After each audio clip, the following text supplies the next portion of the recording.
Hey there, folks. How y'all doing tonight? I'm over here in Casa Castagnoli, just hanging out. The Conga Man shed, my drum room.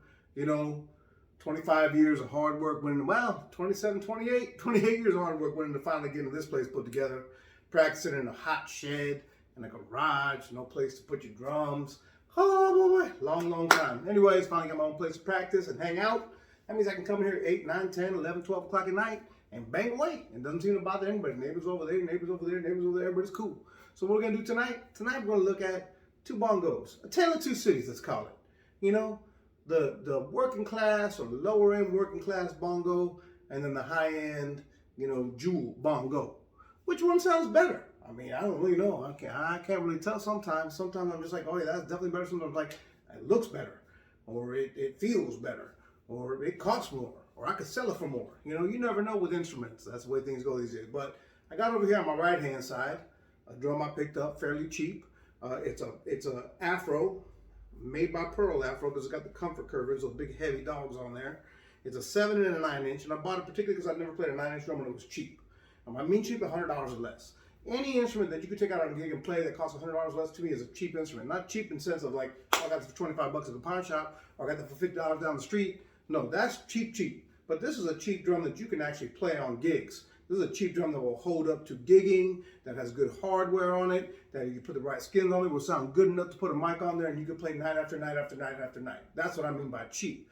Over here on my left-hand side, I have a very expensive high-end drum. Now, when these first came out, they cost about $300, $400, which was right about where LP was, maybe a little bit more than LP. But they are solid shell drums. The hardware is made by none other than Mr. Cali up there, JCR up in the Bronx. And the shells are, I'm not even going to talk about it because people get pissed off when you say, where is this from? Who made it? Because everybody has a different story about them. But let's take a look at the drums first. Let's talk about their design, talk about how they're made, their weight, their feel, and then let's go ahead and play them. And what I've done is I've tuned the machos down because I specifically, the hembras down, because I specifically bought the 9 inch drum because it has a 9 inch head. And I've never played a bongo with a 9 inch head before. And they're not popular. Some people love them. Some people are like, oh, I gotta have the 9 inch head. Even the best, pop or, American or, New Eurekan bongo player has a 9 inch head on his signature drum. And we all know what drum that is. So if you get Dandy's drum, it's got a 9 inch hembra. So who's gonna tell me or anybody that a 9 inch hembra sound good when Dandy's playing a 9 inch? Because you can't get much more salsa, New York, typical bongo than that cat, right, on the planet. The other one has an 8.5 inch, and they're both 7 inch hembras. So let's take a look at the first drum right over here. This is the $100 special. So I got these on eBay. They're super clean, no cracks, no nothing. It's got an Evans skin on there on the 7, and it's got the original skin on the 9. It's some kind of funky skin. It's not a good skin. That would be the first thing to go for sure. If you look at the bottom of them, I'll bring them up close for you. You can see it's a typical Siam oak. These are not plies. This is actually a solid shade. The congas, as we know, are plied. So it's 1, 2, 3 layers, like a drum set kind of thing, and then glued together and then made in the shape of a conga drum. But this is actually solid shade. I kind of like the design. Simple, nice and cool. I don't like, it's brushed nickel hardware. It's okay. This thing is, I don't like, never will like. And if I keep them, we'll someday get rid of those or trade them to somebody for some traditional hoops. And there's a couple of reasons why I'll talk about that. Mostly to do with my own personal preferences and width and tucking. But the hardware's solid. I mean, you get an Asian, top of the line, Thai-made drum, and the hardware's going to be good. I mean, that's one of the biggest issues with custom drums. Sometimes the hardware's funky because it's a dude making them in a warehouse or in his backyard or in a garage. Sometimes it can come out funky with issues or not perfect. But the stuff made in Thailand usually comes out pretty well. It's strong. It'll last a long time. It fits standardized skins. So there's a lot of reasons, for the working drummer or just somebody who's a casual aficionado to have something like this rather than spending a lot of money on a high-end instrument. Okay? So sound-wise, let's take a listen to them. Okay? I cranked up the 7 a lot, David, Marcello. I cranked it. It might not be cranked up, but I'll give it a couple more turns because it's plastic. So if it pops, I'm good to go. The 9, well, you'll hear it. It's very, very low right now. So I started really low. The first thing you notice about these drums is they're really wide, bro. I mean, that's a 9 inch drum. a 7-inch drum, and there's a 2-inch gap between the two of them, which is not standard for bongos. Mostly like 6 3/4 to a 7.5, something like that, maybe an inch, 7 to 8, something like that, you know. 7.15 now, the new standard, to 8 5/8, something like that, you know. So a 2-inch gap between the size of the two drums that I measured on this is pretty excessive. I don't want to say excessive, but it's big. Okay, and this is a 9, so I couldn't get it to sound right, so I just tuned it down as low as I could get it, and then I'll bring it up a little bit as we go along so you can hear what happens when you crank the drum. So again, they're very wide. The hoops make them wider, and then there's a nice little gap there between the hoops. I can put my finger there almost the way through it. So if you look at the bridge on the bottom, you notice it's really wide. So these are wide drums. It takes a lot of leg space to hold them. I'm a short dude, and my legs are even shorter than short. So, you know, my arms are kind of long, my legs is kind of short. So for a short dude like me, man, you have to build up some strength just to hold them in place. Sound-wise, I'll let you be the judge.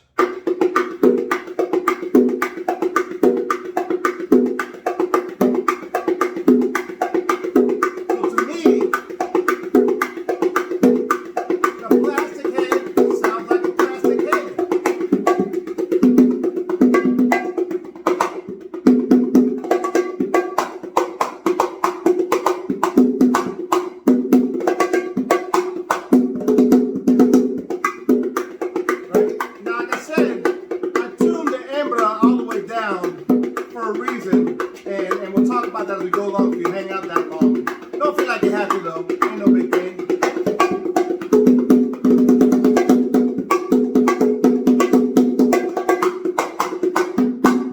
Alright, so those are the Pearl Afros, 7-inch, 9-inch, with the comfort curved rims, brushed nickel, plastic Evans head on the top, and a 9-inch over here.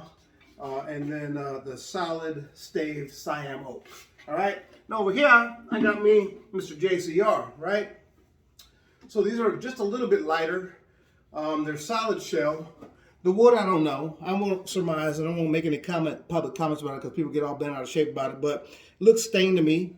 They're solid shell. They're very well made. No cracks, no nada. You see the hardware with the nice chroming on it. And this has a really nice skin, Venezuelan skin over here, and a Middle Eastern skin over here that's tuned very low. It's very thick. Not super heavy, but super solid, super well made. Let's go ahead and, you know enough about these drums. If you've seen them before, they're expensive. The last that I saw that went for a public live auction went for $1,200. Now before that, the highest I had seen go on the public auction on eBay was over $900. So $1,200 is a lot of money for a used set of drums, but again, only Cali was Cali. Cali made them, and nobody else did. And the shells are, we know the shells are outsourced, but the hardware is Cali, the vibe is Cali, the Bronx essence of it all is Cali. So there you have it. So let's take a listen to these JCR drums, and you can compare them then at this point in time to the Afros. And then I'm going to crank the embers up a little bit so you can kind of hear the change in the embers. Again, this is a 7, and this is about an 8 5/8, I think. Let me see here. I got my measuring tape right here, handy dandy. Ready to go. Let's see what we got here.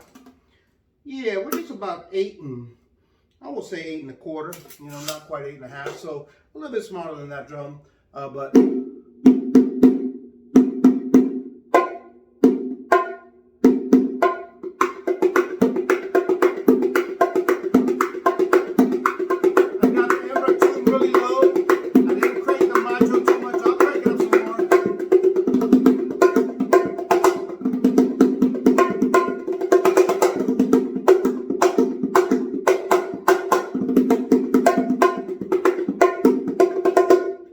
So those are the JCRs. It's very humid in here. I don't have the AC on, and we've been raining all day in Houston, so you know what it feels like in here. So I'll get that a little bit more of a crank, and we'll come back to these, and I'll get this. Obviously, this macho just stays because it's plastic. Because I had them tuned to the same pitch about 15 minutes ago. And you can see how the humidity is already detuned. That macho over there, and the plastic has stayed the same.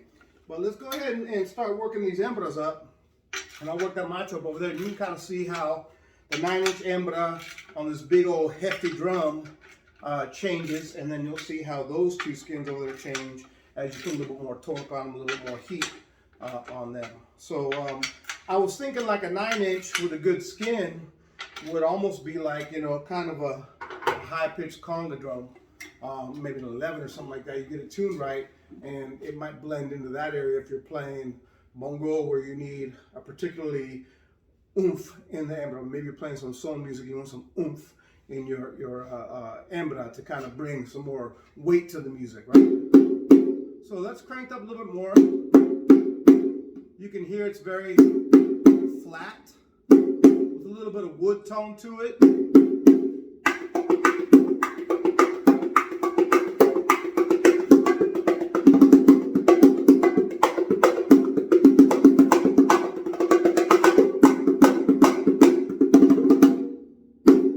No lift to it, no life to it yet.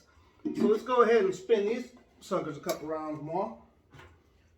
And I'm confident I can get some crankage on this embra here, this macho here, without popping it. And maybe even get to the same pitch as that plastic skin over there. Because of this humidity in here is brutal, bro. I'll tell you something, man. You're down in Texas. Hot in Texas. We're very fortunate we've been getting a lot of rain lately, though, because it was so hot and dry this summer. We did like the Mad Max summer, and about 2 weeks ago it started to rain, and then Eric Berger, who's our local weather science guy, goes, no more 100 degree days, but now we got the rain. So it's great for the garden. The garden's looking good. I'm happy with it.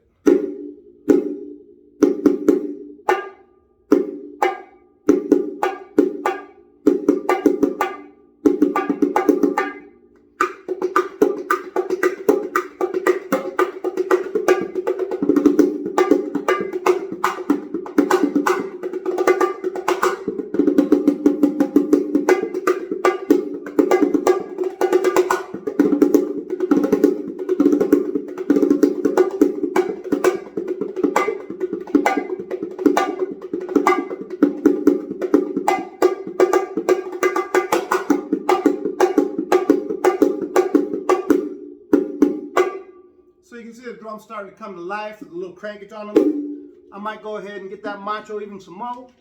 And we might give this one some more too, just to see. Because of plastic, I ain't worried about it. Alright, so let's see what happens on this big unwieldy 9. And I'll tell you my thoughts about it as we go along. When I first got it, I was like, okay. And then I got it, I was like, okay. And I was like, new skin time for sure. But I'm going to first search for a 9-inch traditional hoop and then try to tuck a good skin on there and see what I got, because right now it's just nasty. That's all I got to say about it. Nasty as all get out. There's no other ways to say it. I can crank it, I can tune it down. The skin on there is, you know, the original skin, but it's not a good quality skin. Some kind of funky, poorly cured buffalo. Any higher than that, it's going to start sounding like a ping ping. So yeah.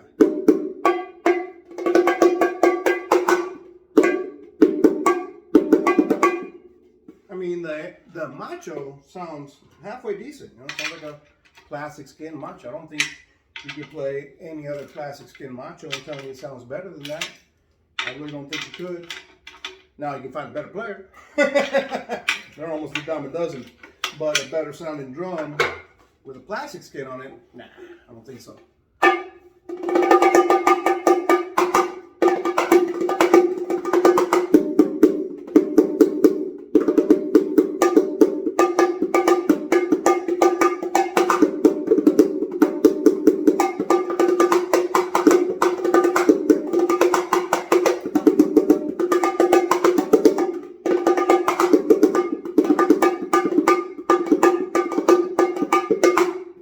So there's those drums. Let me give it one more spin around this macho. It's just not going to go.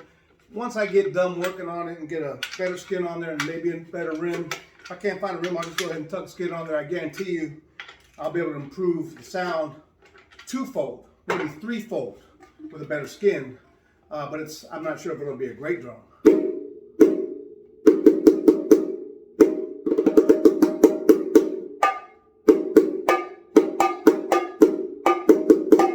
So there you have it. There's the afros, you know, the plastic macho, the 9-inch hembra, the big old hoops. But for $100, I'll say, you know, if you get the right skin on that big one, $100, man, you'll be gigging right up there with some LP Generation 2s or even the Giovanni's. They all pretty much sound the same. All right, so let's get back to this one here. So we're with our JCR. Let me compare that to the Evans. So Evans is a little bit higher, so I'm gonna go ahead and be a little risque here. I got some spare skins, so just in case. You know, we blow the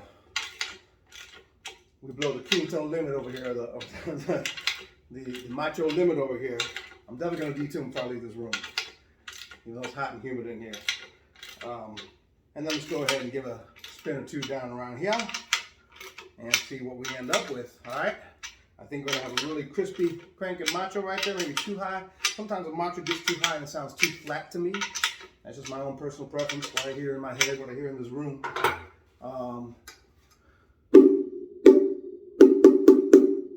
It's nice, tight, and dry. And that's pretty cranked. So there you go. I don't think I've ever had this skin that high.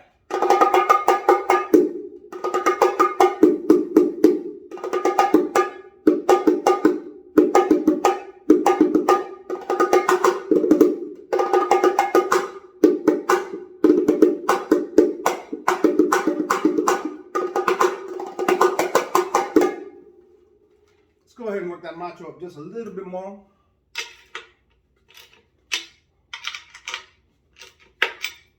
Alright, here's a little pop over there.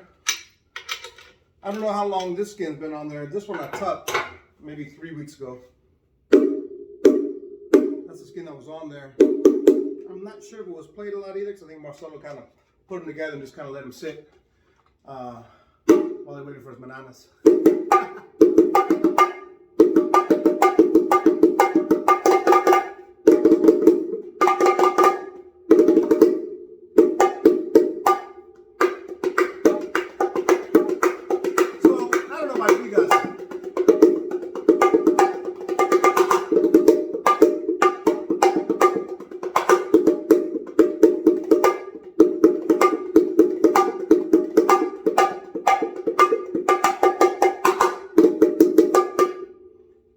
I would just go ahead and say that these are way superior.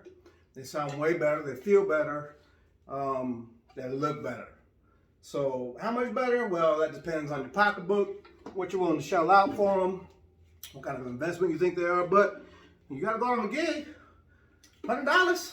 This will work. Better skin on the 9. That thing just sounds like crap.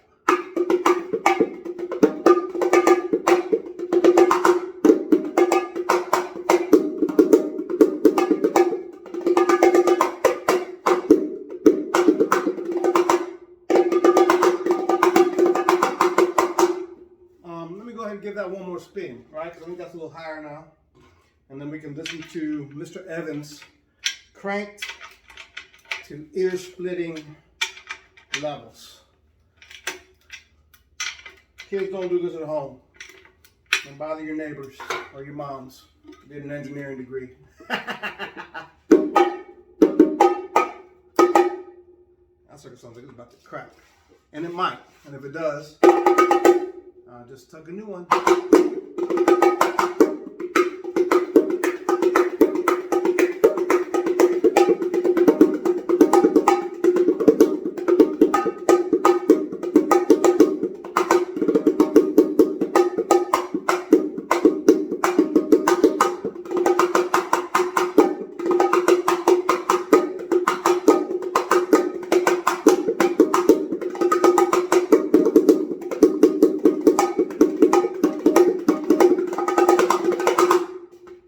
Folks, you got your Pearl Afro 7 and 9, $100, just as is.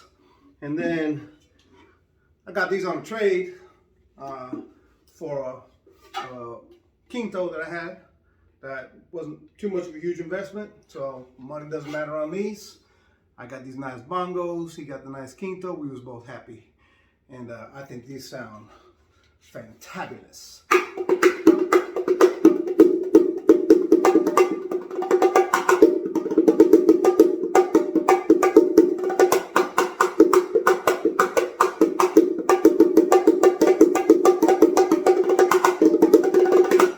There you go, folks. Y'all have a good one.